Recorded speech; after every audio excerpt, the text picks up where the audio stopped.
Hello everyone. In today's lecture, we discuss asymmetric organocatalysis. This is lecture number 16. We discuss thiourea base catalysis, in which we focus on first Strecker synthesis.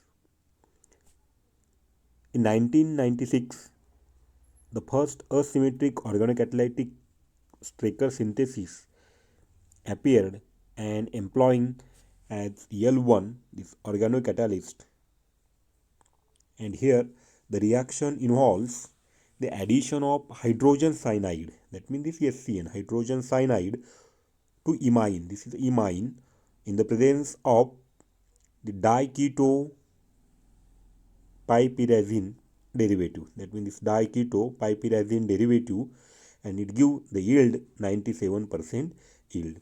That means here in Strecker synthesis, here this imine will be formed when the benzaldehyde is on treatment with the ammonia molecules, and here we get this imine. Now then this imine on treatment with the hydrogen cyanide in presence of the organocatalyst, that means L1, and this L1, that means it is nothing but the diketopyrazine derivative, and here we get the 97% yield product. Okay.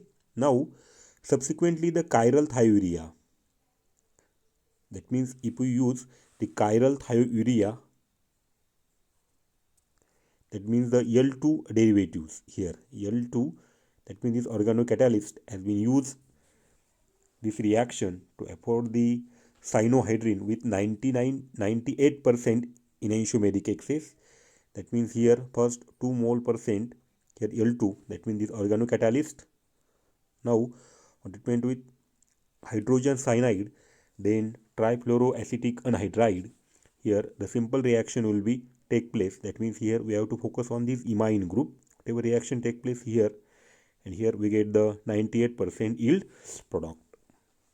That means here when you use the chiral thiourea derivative, at that time the yield of the product will be increases. In first case it is 97% yield, and here it is the 98% yield. That means when we use the chiral thiourea derivative, at that time the yield of the product will be increases. Now there is further improvement in this reaction has made employing the thiourea derivative, that means the L3 scheme number 3. We are already discussed this one. Now the active site of catalyst, the relevant stereoisomer in the imine substrate, and the solution structure of imine catalyst complex are illustrated using the kinetics and the structural activity and NMR experiment. An unusual bridging interaction between the imine and the urea hydrogen of the catalyst is identified. That means this imine group, when treatment with the 1% mole, that means percent of L2 catalyst, this organocatalyst is used, and here the yield of the product is 99% yield. Then on treatment with the trifluoroacetic anhydride, then here the simple here the deprotonation will be take place, or the deprotection. Okay. Now here the improved asymmetric addition hydrogen cyanide to imine, that means here simple addition of the hydrogen cyanide to the imine, and finally we get the asymmetric addition product. Now next one is the Monish reaction. All are familiar with the Monish reaction. Okay.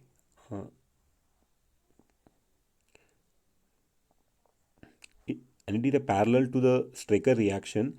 In Monish reaction, it is a wide variety of the N-Bock, that means this BOC, okay, or aryl imines are studied in the presence of the thiourea derivative, that means the L3, that is the thiourea organocatalyst, and it having the high enantioselectivity. And this catalyst, that means the L3, we call it as the L3, is highly effective for the asymmetric addition of the silyl ketene. That means this is silyl ketene derivatives to the aldimine, and from the steric and electronic standpoint, the NBOC, that means the N-Bock imine, the substrate utilized in this reaction are fundamentally different from the N-alkyl derivative and employed to the Straker reaction. Here again, the reaction take place in trifluoroanhydride in presence of toluene. Here we get the 95% yield of this product. Here the simple reaction will be take place. That means this one here goes here. Okay. Now then this double bond will be attacked here, and here we get the 95% yield of the product. Here two different products are also shown. It depends on the whatever type of the substituents or the substrate will be used. Okay. This is about the Monichi reaction. Now in Monichi reaction, the bifunctional thiourea derivative, that means the L4, bifunctional thiourea derivative, that means L4, can catalyze the Michael reaction of malanoate with the various nitroolefin. That means this is nitroolefin and it having the high enantiomer selectivity. The catalyst activates the nucleophile. That means this catalyst, that means L4 catalyst, it activates the nucleophile. That means this is the nucleophile. It activates this catalyst is activate this nucleophile by general base catalysis and electrophile by hydrogen bonding to the nitro group. And this methodology has been applied for the enantiomer selective addition of substituted ketoester and double Michael addition of alpha beta unsaturated ketoester. Here this is two equivalent. Here we abstract this proton. Here we get the nucleophile, and here addition, simple addition, Michael addition reaction, and here we get the 86% of this yield. Now the chiral primary amine, that means the thiourea, that means this one chiral. You see the chiral primary amine thiourea, that means we call it as a catalyst L5, and is effective for the direct conjugate addition reaction of ketone to nitroalkane. That means when you use the chiral primary amine thiourea, it is the effective catalyst for the direct conjugate addition of ketones to the nitroalkenes. That means this is called as scheme number 6.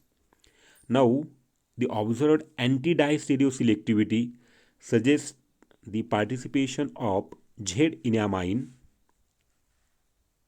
intermediate, which is complementary to the distereoselectivity obtained and in analogous to reaction involving E, that means enamine generated from the secondary amine catalyst. That means here it is a simple, when you use this nitroolefin and this nitroolefin on treatment with the L5, that means chiral primary amine, at that time here the conjugate addition of this reaction will be take place, and here we get the 83% of the yield. And here it is observed that anti-distereoselectivity suggests that means participation of the Z-enamine. If the Z-enamines are intermediate, it is complemented to the distereoselectivity obtained in analogous reaction involving the E-enamine generated from the secondary amine catalyst. Here the different distereomer or the anti-distereomer is also formed. It depends on the which types of the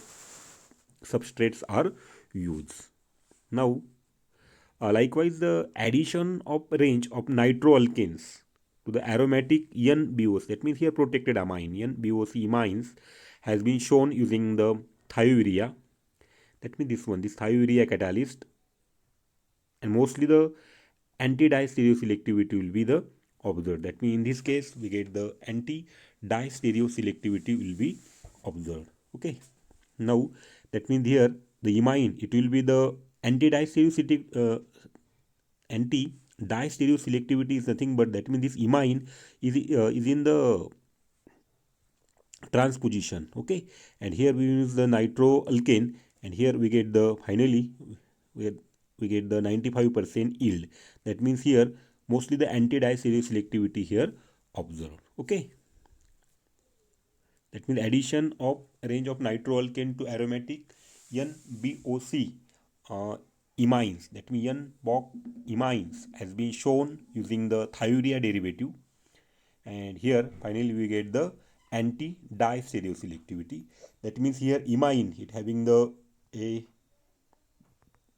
geometry, it is the trans geometry, and here the final product is the, here these two groups are the seen. Okay, friend, never miss a video. Subscribe to my YouTube channel. Okay, thank you.